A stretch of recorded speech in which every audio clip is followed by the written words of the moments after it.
জেলা পর্যায়ে সেবাদানকারী বিভিন্ন প্রতিষ্ঠানের প্রতিনিধিদের সাথে জেলা অপরিচিতা নেটওয়ার্কের অভিজ্ঞতা মত বিনিময় সভা অনুষ্ঠিত হয়েছে।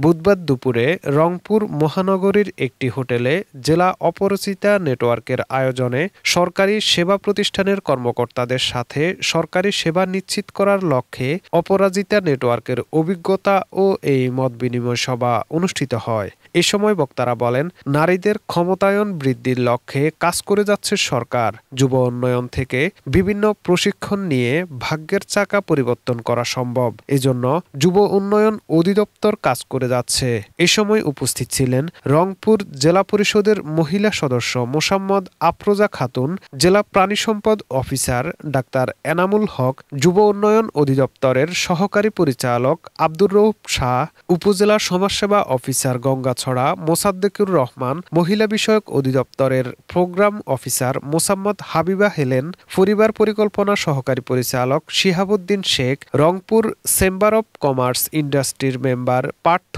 এবং অপরাজিতা জেলা নেটওয়ার্কের সভাপতি শহীদার রহমান জোসনা সহ সকল কর্মকর্তা ও কর্মচারীবৃন্দ।